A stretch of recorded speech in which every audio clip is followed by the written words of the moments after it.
Bonsoir, il y a un chiffre qui donne le tournis, c'est l'augmentation des attaques et des arnaques sur nos ordinateurs, sur nos smartphones, qui sont d'ailleurs des mini-ordi. Nous allons être très concrets ce soir, non seulement sur les risques que nous courons en étant plus connectés qu'avant, vol de données, vol d'argent, entre autres choses, problématiques pour vous, mais aussi potentiellement pour tous vos amis. On sera très concret aussi sur les moyens de se protéger. Il y a les antivirus, plus ou moins efficaces. 2 tests vous indiqueront les meilleurs et les moins bons. Mais comme ce ne sont pas des boucliers parfaits, on vous donnera quelques pistes pour améliorer nettement votre cybersécurité. Et ce n'est pas tout. Un déménagement en partance de Genève a laissé un goût amer à un couple de téléspectateurs d'à bon entendeur.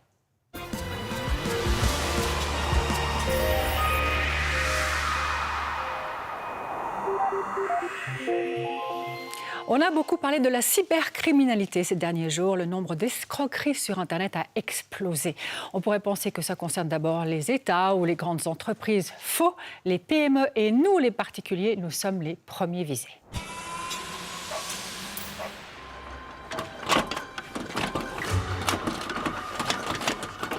Subir un cambriolage, c'est traumatisant. Constater que des inconnus ont fait irruption dans l'intimité de votre foyer laisse des traces. Qu'ils vous aient dérobé des objets précieux ou non, ça ne fait aucune différence. Sur Internet, une intrusion ressemble à un cambriolage. Mais elle ne laisse pas le même goût, surtout qu'on ne sait pas facilement si on s'est fait pirater, hacker ou non. Aujourd'hui, en Suisse, la moyenne, une société met environ 100 jours à se rendre compte qu'elle a été piratée. Donc parfois, malheureusement, on peut passer vraiment des mois en étant piraté et sans s'en rendre compte. Il y a quelques signes qu'on peut détecter, notamment l'antivirus qui est désactivé. Parce que le hacker, il a mis des outils pour pouvoir rentrer dans vos systèmes et il a peur qu'une mise à jour de votre antivirus puisse bloquer ses attaques. Des fois, c'est des messages d'erreur. Des applications qui ne fonctionnent plus comme il faut parce que justement ils ont été modifiés par le hacker, votre navigateur qui vous affiche des choses inhabituelles. Il y a 2-3 petits signes qu'on peut essayer de détecter. C'est vrai que pour cela il faut être relativement attentif et c'est vrai qu'un ordinateur bug déjà tellement souvent quand tout fonctionne bien qu'on ne détecte pas nécessairement que c'est parce qu'il y a quelqu'un de malveillant derrière. Zendata assure la sécurité informatique de plusieurs entreprises. Ces spécialistes en cybersécurité connaissent toutes les pratiques qu'utilisent les bandits d'Internet. T'as vu là pendant ce week-end, il y a eu l'attaque sur Citrix, ça ouais, 809 millions de données. Oui, il faut qu'on fasse un email quand même aux clients. Les hackers peuvent vous pirater comme s'ils entraient chez vous de 1000 façons. Via un Wi-Fi mal protégé, à travers un email ou un SMS malicieux, un site malveillant ou encore une application. Leurs objectifs sont divers.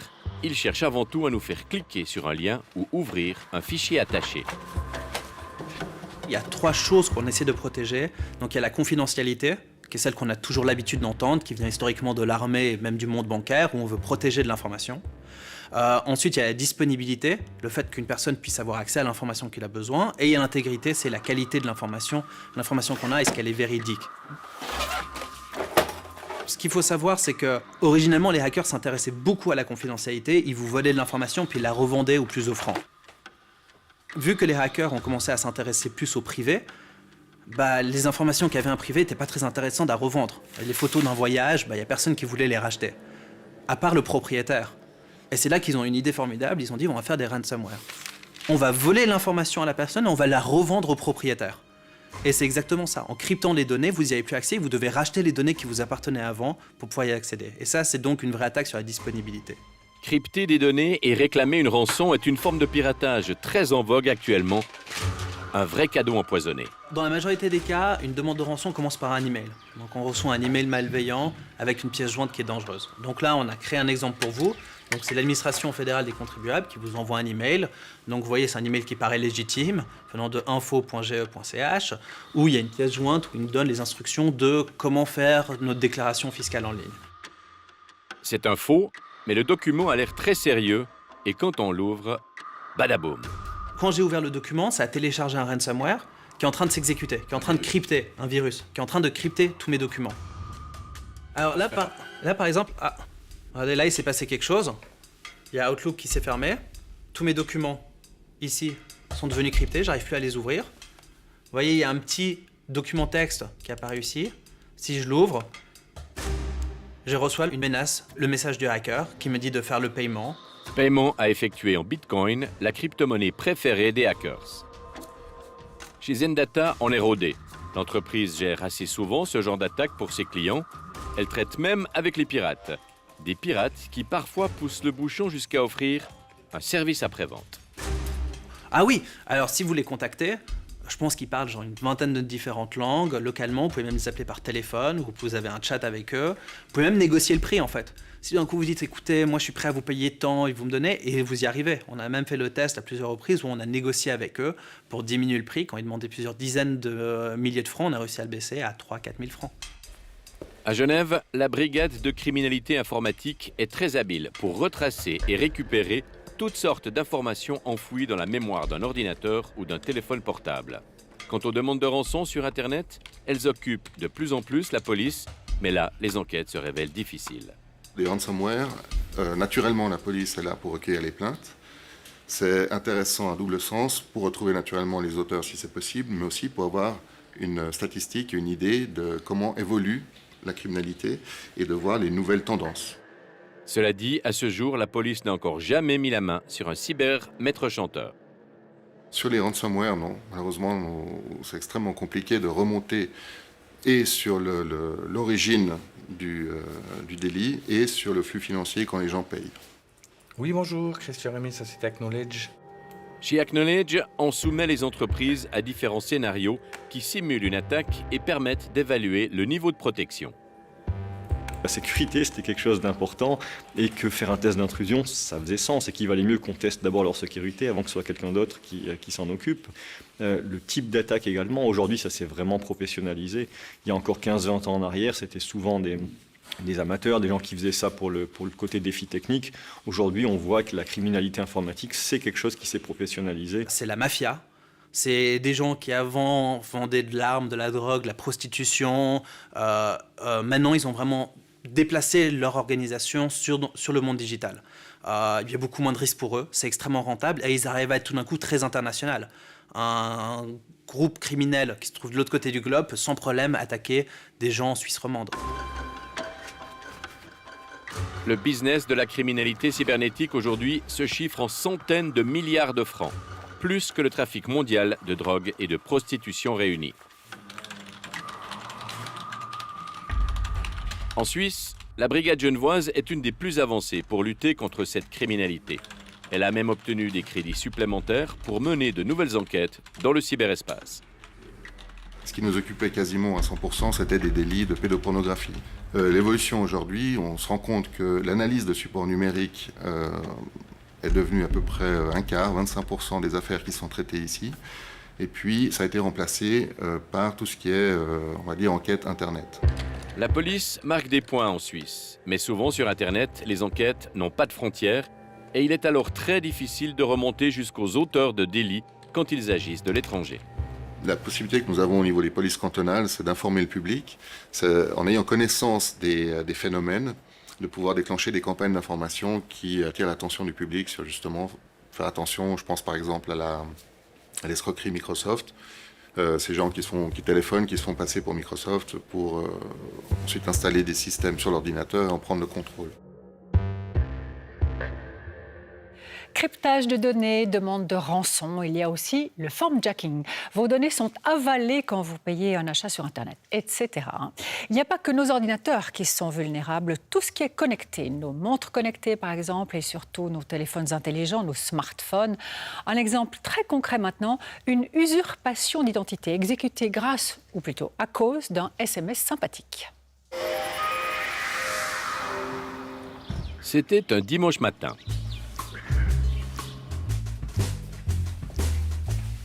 Carol Staley voit débouler sa fille, Sonia, 16 ans, dans la cuisine. Elle monte, puis elle me dit « Maman, j'ai été piratée ». J'ai dit « Quoi ?» Je dis « Montre-moi ton téléphone. » Mais je sais pas, j'ai reçu un message bizarre, ça avait l'air de venir d'une copine.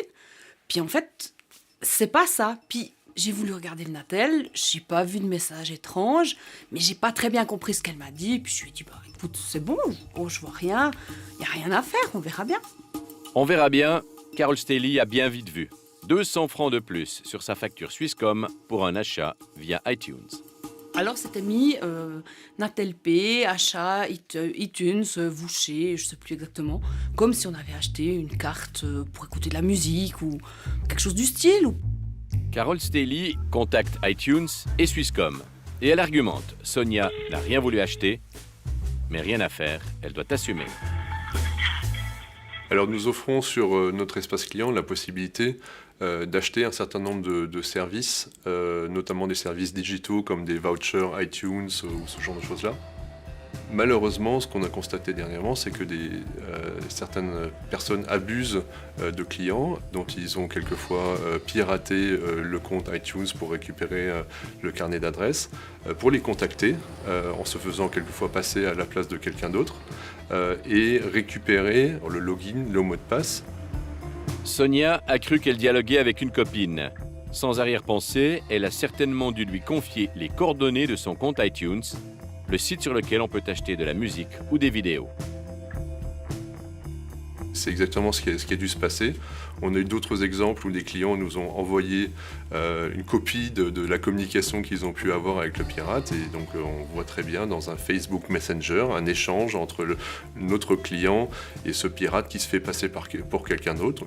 Et malheureusement, les clients, quelquefois, tombent dans le panneau et remettent ce genre d'informations. Swisscom a finalement accepté d'effacer l'ardoise de Sonia et la fonction qui permet ce type d'achat a été bloquée. On verra tout à l'heure un autre exemple de données très probablement dérobées. Mais ce qui vous intéresse sûrement en priorité, c'est de savoir comment se protéger. Plusieurs moyens. On commence par les antivirus. Le choix s'est élargi. Il y a des gratuits, des payants.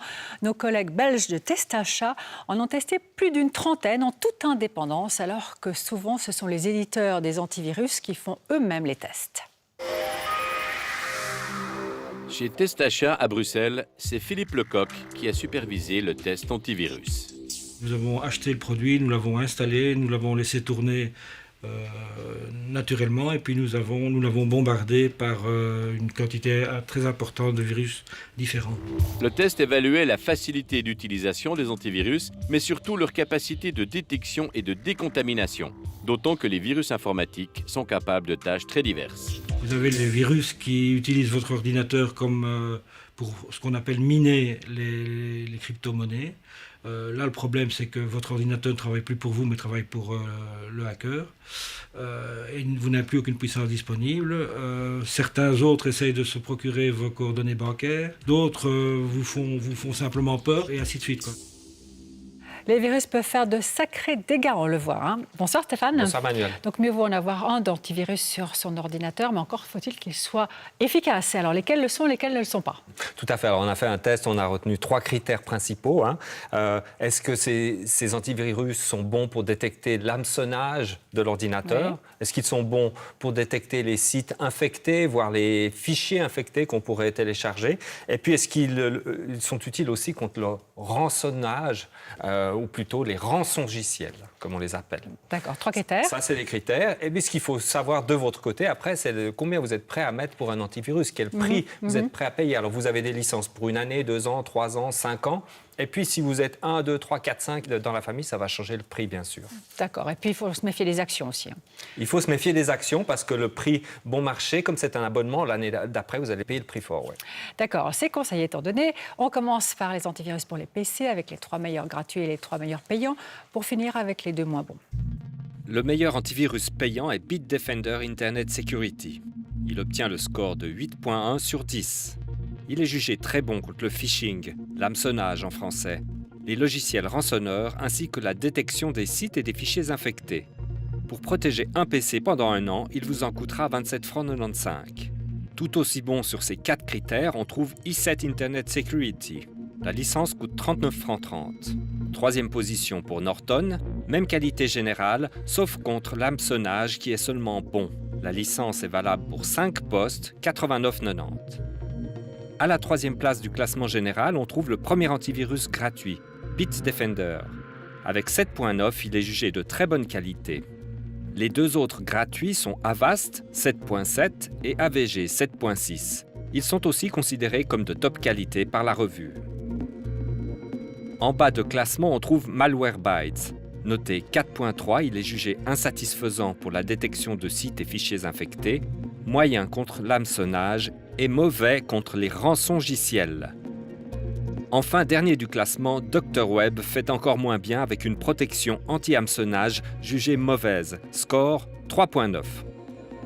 Parmi les 6 antivirus qui sont jugés bons, il y a 3 payants et 3 gratuits. Alors, à part le prix, quelle différence? Les explications de Philippe Lecoq. Quand il existe une version payante et une version gratuite, la version payante est en général un tout petit peu supérieure au niveau efficacité. Mais dans l'ensemble, les gratuits sont de bon niveau aussi.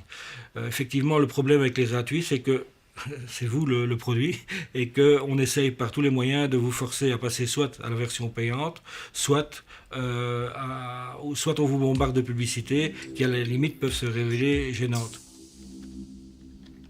Vous êtes prévenus, le gratuit n'est pas tout à fait gratuit. On vient de parler d'ordinateurs PC et les Mac, vous allez me dire, on entend souvent qu'il n'y a pas besoin d'antivirus sur un Mac. Eh bien, pas si sûr.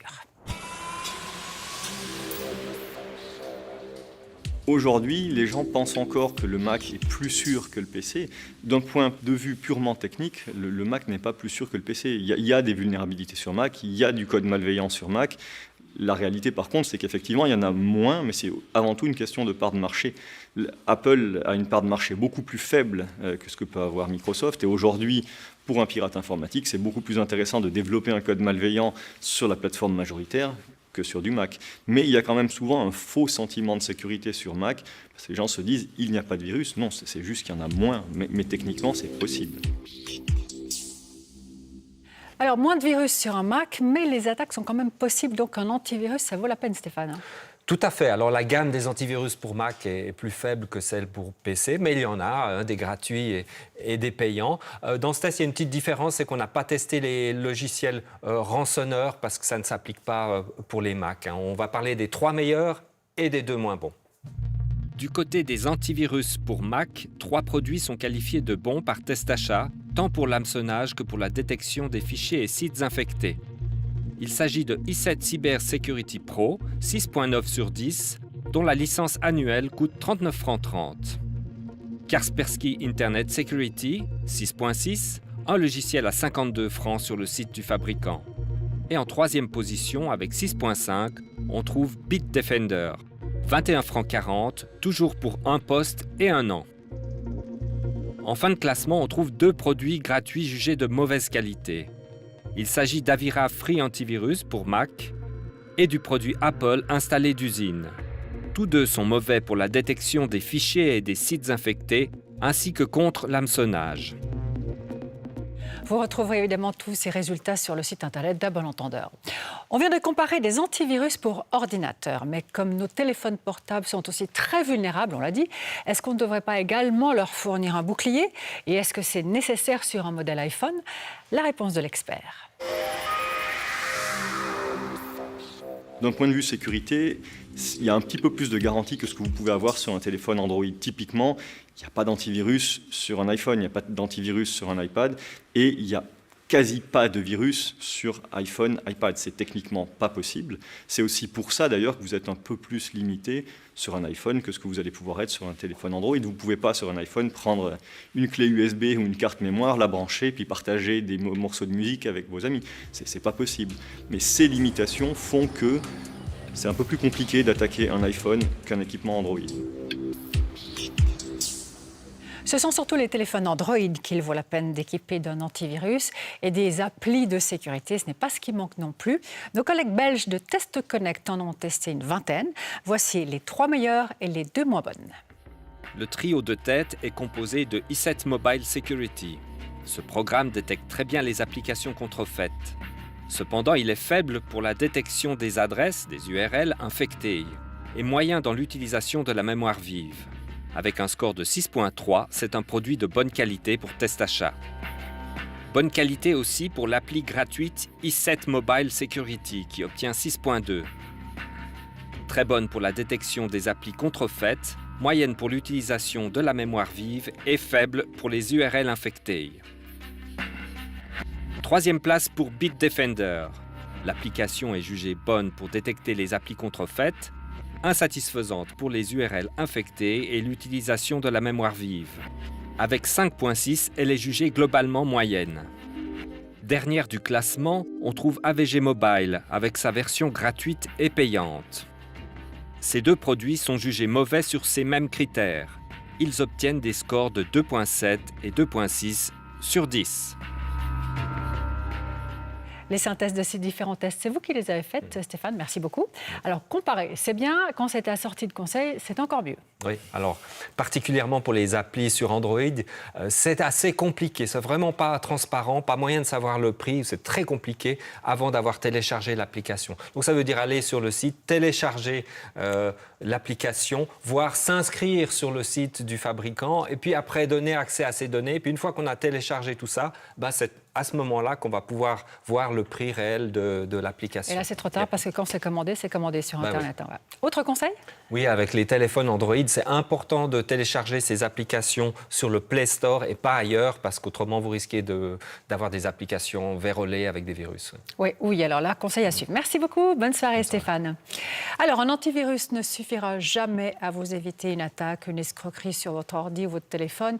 Il y a des précautions à prendre soi-même. La flemme n'est pas du tout la bonne attitude. Mesdames, Messieurs, bonsoir. Merci d'être avec nous. L'enquête de la RTS dévoile l'ampleur des vols de mots de passe d'email. 6 mars dernier, le 1930 révèle que des millions d'adresses, courriels et mots de passe ont été volés en Suisse, dont ceux de conseillers fédéraux et autres magistrats. Alors, que faire si votre adresse fait partie du lot ? Vous, en tant qu'utilisateur, vous ne pouvez pas faire grand-chose face à ça. Ce que vous pouvez faire, par contre, c'est éviter d'avoir le même mot de passe partout. Ça, c'est la base de ce que vous pouvez faire à votre niveau en tant qu'utilisateur. Gérer adroitement ses mots de passe, c'est un thème que Steven Meyer a détaillé lors des premières journées suisses de la cybersécurité en février dernier à Fribourg. Super secret que vous devez donner à personne. Arrêtez de penser qu'un bon mot de passe, c'est quelque chose avec des majuscules, minuscules, caractères spéciaux et chiffres. Quand on regarde comment un hacker casse les mots de passe, essentiellement, il va ou bien vous utilisez un mot de passe court, et dans ce cas, il arrivera à le casser extrêmement facilement, quelle que soit la combinaison de caractères que vous avez. Donc pour finir, si vous voulez choisir un bon mot de passe, moi ce que je vous recommande, c'est d'en choisir un qui est très long. 14 caractères de long. Et vous pouvez mettre ce que vous voulez. Si vous voulez mettre que des minuscules, mettez que des minuscules. Si vous voulez mettre que des majuscules, mettez que des majuscules. Que des caractères, faites ce que vous voulez, mais faites-le long. Des mots de passe différents partout. Pour s'en rappeler, il faut s'en souvenir. Et pour ça, un gestionnaire de mots de passe peut se révéler très utile. Le gestionnaire de mots de passe va créer le mot de passe pour moi, s'en rappeler à ma place et surtout le saisir à ma place, de sorte à ce que moi j'ai que mon mot de passe principal à retenir. Donc là, je me connecte sur le site d'Anibis, je vais choisir que je n'ai pas encore de compte utilisateur, je vais devoir saisir mon adresse email,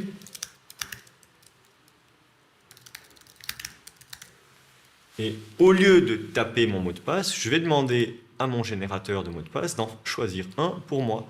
Donc là, je vais lui dire que je veux un mot de passe aléatoire d'une longueur de 40 caractères avec 2 chiffres et 2 caractères spéciaux. Je vais faire remplir, il saisit à ma place, et quand je clique sur s'inscrire, vous allez voir que du coup, dans mon gestionnaire de mots de passe, il se rappelle que je suis allé sur Anibis et il a enregistré pour moi le mot de passe qu'il a généré et dont j'ai plus besoin à me rappeler. La sécurité absolue n'existe pas, mais on peut éviter de laisser les hackers voler nos clés et les utiliser à leur guise. On peut rendre l'effort des pirates trop laborieux pour le résultat escompté. Mot de passe adéquat, mise à jour et antivirus sont utiles, voire nécessaires. Une autre mesure renforce encore la protection. C'est aussi chaque fois que c'est possible d'utiliser de l'authentification de facteurs. C'est sûrement ce qu'utilise votre banque, c'est le fait d'utiliser un nom d'utilisateur, un mot de passe, plus un deuxième facteur qui est généralement un code généré ou envoyé sur votre téléphone. Et ça, effectivement, on comprend bien que même si je vous pique votre mot de passe, si je n'ai pas votre téléphone, je ne vais pas pouvoir me connecter à votre place. Et ce que les gens ne savent pas, c'est que la plupart des sites Internet aujourd'hui proposent cette option. Vous pouvez mettre de l'authentification de facteurs sur LinkedIn, sur Office 365, sur Gmail, sur Twitter, sur Facebook, sur la plupart des sites utilisés par le grand public. Les fournisseurs d'accès à Internet, eux aussi, proposent des protections contre le piratage. Swisscom, par exemple, protège son réseau de différentes façons, en tenant à jour notamment la liste des sites dangereux. Dans le cas où un client irait sur un site de ce type-là, il va recevoir ce type de notification. Attention, vous essayez d'aller sur un site web dangereux. Bien sûr, nous ne souhaitons pas jouer le rôle de la police ici. Si la personne souhaite aller sur ce site malgré l'avertissement qu'on lui a fourni, elle peut aller sur le site bloqué malgré les risques. Swisscom, comme ses homologues, propose aussi un service supplémentaire de sécurité avec des antivirus. Mais ces services sont souvent payants. Cela dit, pour éviter les irruptions sournoises, la première sécurité, c'est faire preuve de bon sens. À Neuchâtel, une nouvelle start-up va lancer un jeu vidéo de simulation afin d'aiguiser les bonnes pratiques pour se protéger des attaques sur Internet. Les sociétés sont très bien protégées d'un côté technique. Les firewalls, les infrastructures sont tous là. Mais c'est plutôt du côté humain qu'il y a des problèmes. 80% des intrusions aujourd'hui se font par des éléments humains. Et c'est justement là que les sociétés commencent à voir qu'ils ont des faiblesses. Donc notre objectif, c'est d'aider les sociétés justement à combler cette faille.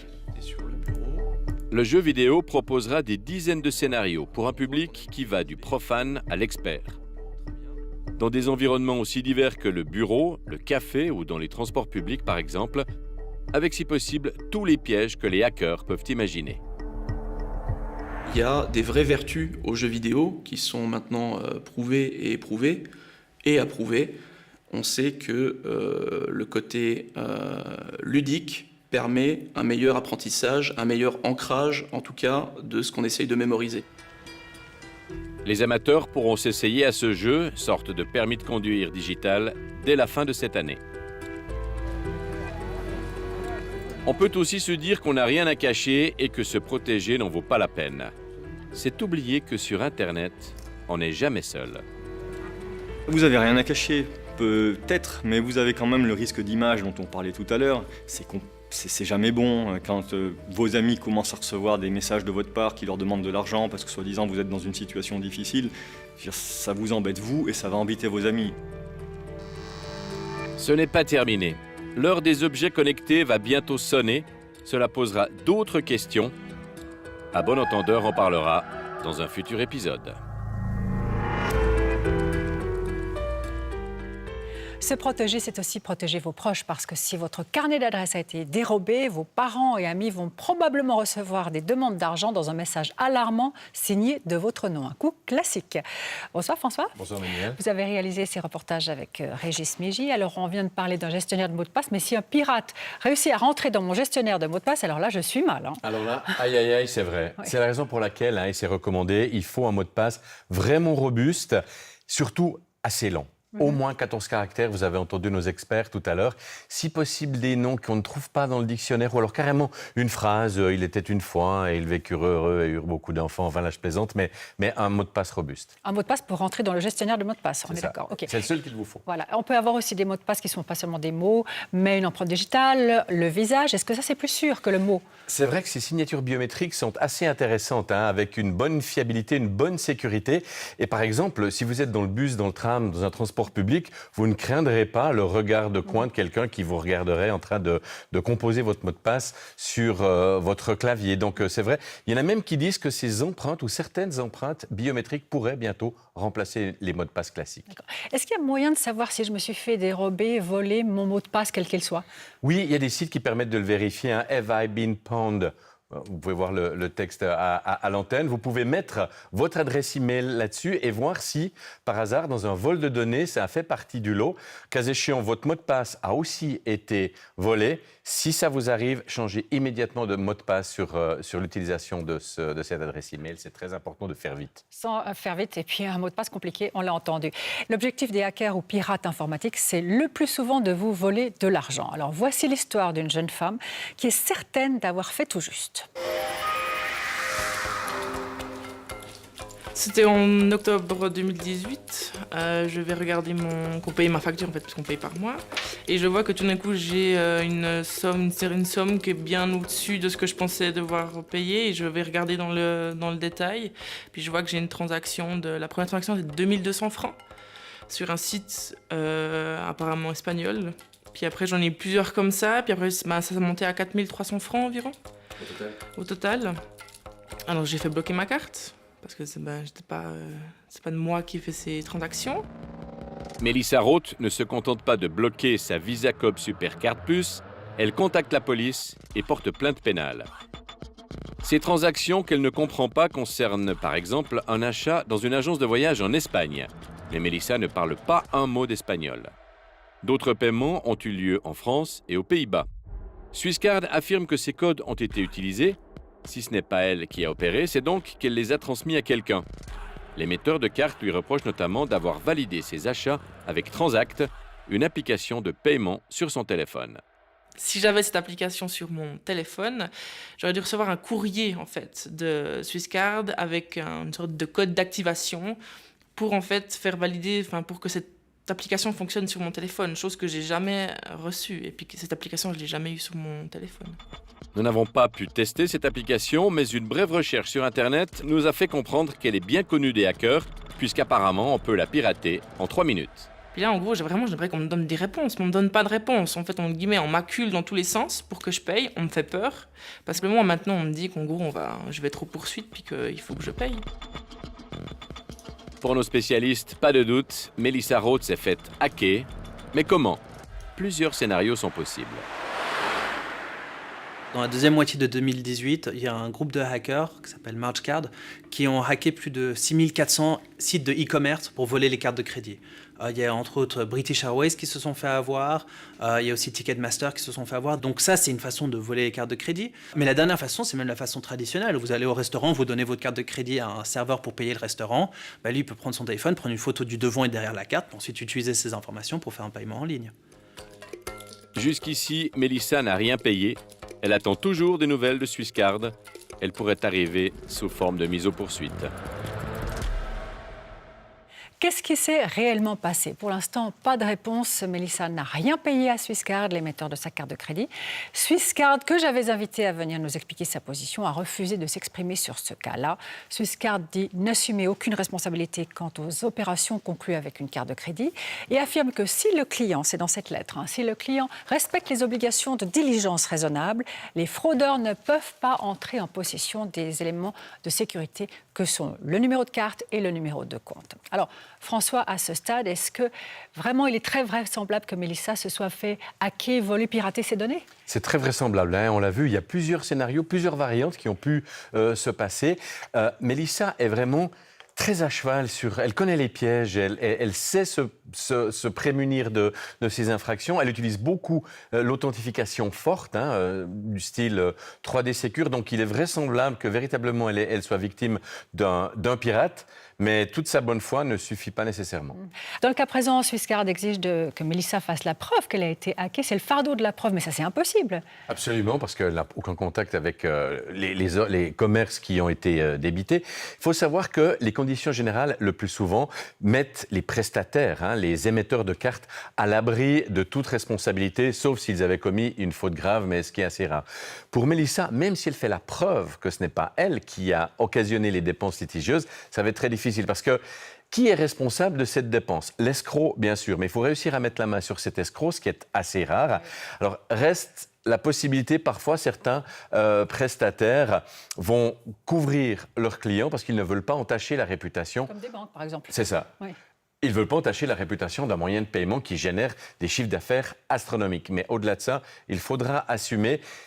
Reste la possibilité, mais évidemment, il faut s'y prendre assez tôt, de souscrire des assurances pour ce cas de figure. Ça commence à fleurir. Les propositions de ce type d'assurance commencent véritablement à émerger. Il faudra voir ce qu'elles valent en tout cas. Et Swisscard n'a pas l'air du tout prêt à rembourser quoi que ce soit ou annuler ses dépenses occasionnées par d'autres. Merci beaucoup François, bonne soirée.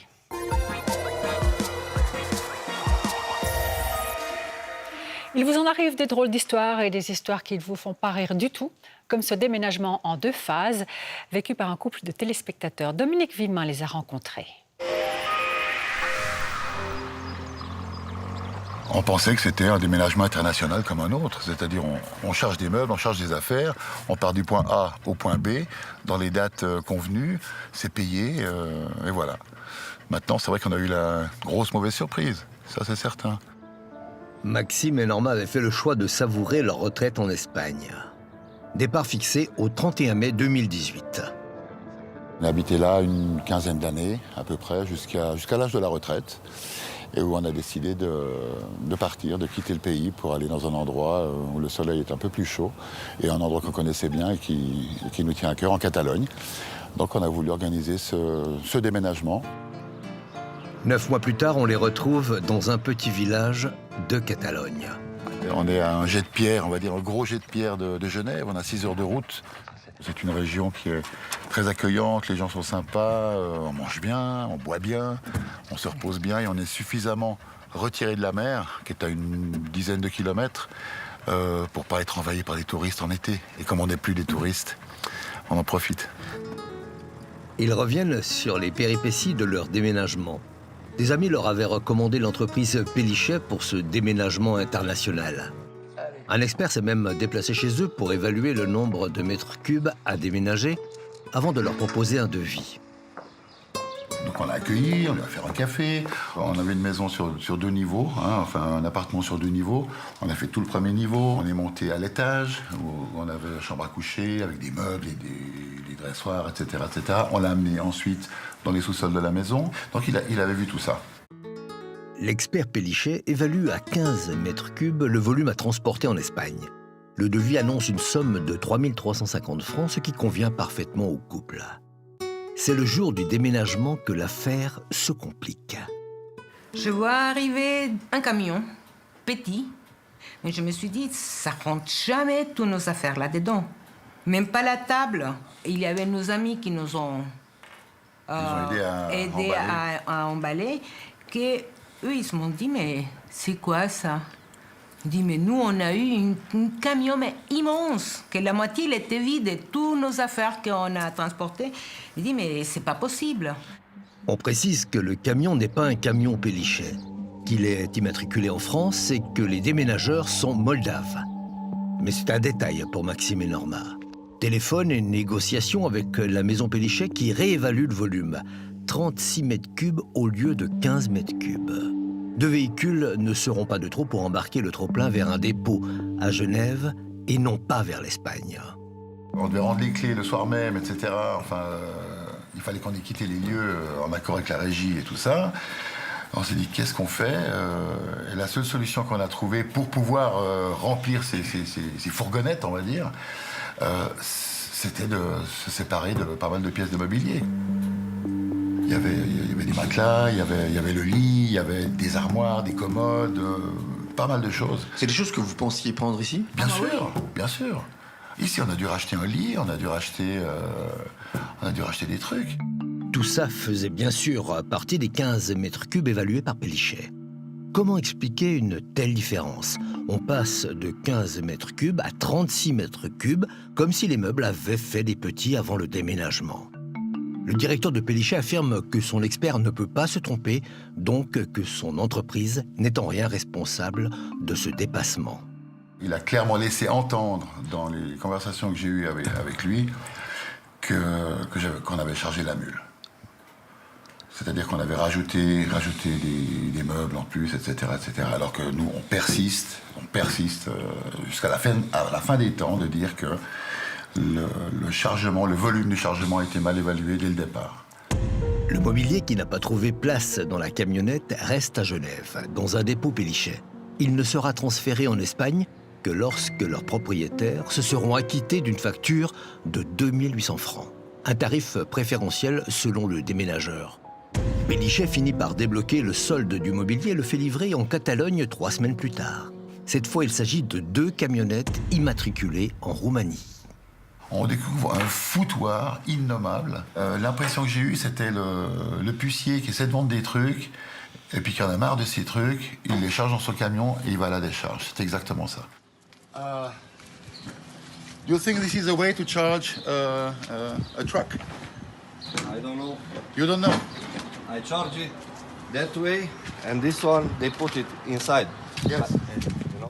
Tout en vrac, les plantes coupées en 2, des meubles abîmés, grattés, aucune protection. Et c'est là que le gars nous a dit, non, nous, pour 300 €, nous, on conduit, mais on décharge pas. On se demande d'ailleurs pourquoi Pélichet fait de la sous-traitance avec des entreprises étrangères pour ce genre de déménagement.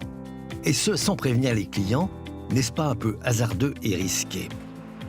Maintenant, petit à petit, on se remet un peu de nos blessures, on a léché un peu nos blessures, on a énormément de bonheur à être ici, Oui. Énormément de bonheur à remonter à Genève aussi, trouver la famille et les amis, mais notre vie maintenant est ici.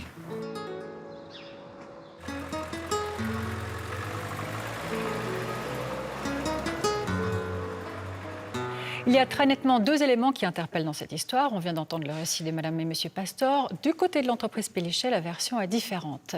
Merci d'avoir accepté mon invitation. Samuel Barrois, bonsoir. Bonsoir madame. Vous êtes effectivement le directeur de Pélichet. Alors, premier élément qui interpelle, le volume d'affaires à déménager chez les Pastor, il a été évalué par un expert de chez vous à 15 mètres cubes. Le jour J du déménagement, un camion pour ces 15 mètres cubes, même peut-être un peu plus grand, a été envoyé. Est-ce que vous maintenez aujourd'hui que votre expert n'a pas pu se tromper d'autant ? Permettez-moi d'abord de réagir sur les images de votre reportage qui me choquent, parce qu'elles ne représentent pas du tout les standards de qualité Pélichet. Si tous les déménageurs étaient avec moi sur ce plateau ce soir, ils vous diraient que ce n'est pas le travail qu'on fournit. La maison Pélichet a 128 ans. L'an dernier, nous avons réalisé 2000 déménagements avec un taux de satisfaction de 98,7%. Et parlons de ce cas-là qui peut-être différent, mais qui existe. Tout à fait. Le cas de M. Pastoret est tout à fait isolé. Mais venons au fait. Notre inspecteur a réalisé une visite de cubage chez M. Pastoret. Il a noté précisément ce que M. Pastoret lui a montré. Il le consigne dans un rapport de visite où il indique la désignation de l'objet, la quantité et le volume. C'est comme ça que ça se fait en habitude. Voilà. Cela lui a donné un volume de 14,7 mètres cubes. On peut se tromper de quelques mètres cubes. La visite de cubage n'est pas une science exacte. Mais de là de passer de 14,7 à 36, c'est impossible, l'écart. D'accord. Donc là, on vous donnera le bénéfice du doute. Vous dites que tout est consigné, donc il n'y a pas pu avoir une erreur aussi manifeste du côté de votre expert. On vous entend. Deuxième point qui est très intéressant, le deuxième convoi qui amène les affaires qui étaient restées à Genève, c'est cette fois 2 véhicules aux plaques roumaines, des chauffeurs mandatés par votre sous-traitant espagnol. Et votre sous-traitant espagnol sous-traite à des sous-traitants roumains. Est-ce que ça, c'est pour une affaire de coût, j'imagine, qu'on sous-traite de sous-traite ? Alors, je vais venir à ce sujet de la sous-traitance qui est important. Mais auparavant, je voulais bien préciser que M. Pastoret nous a demandé une prestation économique où il ferait lui-même l'emballage des effets personnels et le remontage du mobilier à destination. Cela n'a pas été fait. Visiblement, sur les photos, on voit qu'il y a un défaut d'emballage des effets personnels. Donc, ces affaires-là ont été mises dans la camionnette roumaine, j'imagine, dans votre secteur, puisque le chauffeur roumain, on l'entend dire « I charge it this way », ça veut dire « je l'ai pris en charge comme ça », donc ça a été mis dans le camion comme ça. Ce que vous avez vu, c'était le volume supplémentaire. Oui. Le premier déménagement de 15 mètres cubes a été fait parfaitement. Il était content. Nous avons amené un camion de 20 mètres cubes qui a pris les 15 mètres cubes et même un peu plus. Ensuite, il y avait le volume supplémentaire. Et là, nous avons mandaté une équipe hors des heures de travail normales. Ils ont dû être déroutés pour aller chercher en urgence les effets, parce que M. Pastoret devait quitter la résidence à 19h. Oui, mais pour les sous-traitants, est-ce que par hasard vous avez fait aussi une mise aux enchères sur Internet? On sait que ça se pratique, par exemple.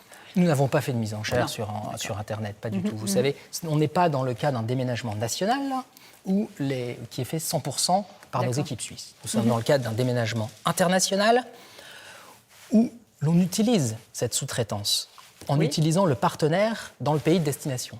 D'accord. Si nous faisons un déménagement à Singapour, nous allons mandater notre partenaire à Singapour. Ici, nous avons mandaté notre partenaire espagnol. Qui a mandaté des sous-traitants roumains, visiblement. Alors, dans cette affaire, vous estimez finalement, pour conclure, que vous avez fait tout juste, Pélichet a fait tout juste? Nous aurions pu nous améliorer sur le suivi du dossier. D'accord. Mais ce suivi a été un petit peu bloqué par une campagne de diffamation de M. Pastoret, où il a utilisé un langage très désagréable, vulgaire, même ordurier, et qui a sûrement rompu la discussion et la communication. Discussion qui n'a pas été facile aussi entre nous au tout début de l'enquête. Mais en tout cas, merci pour vos explications, on les a bien entendues. Et puis, s'il y a des événements supplémentaires, nouveaux, bien sûr, nous assurerons un suivi de l'affaire. Merci beaucoup et bonne soirée. Merci madame, bonne soirée.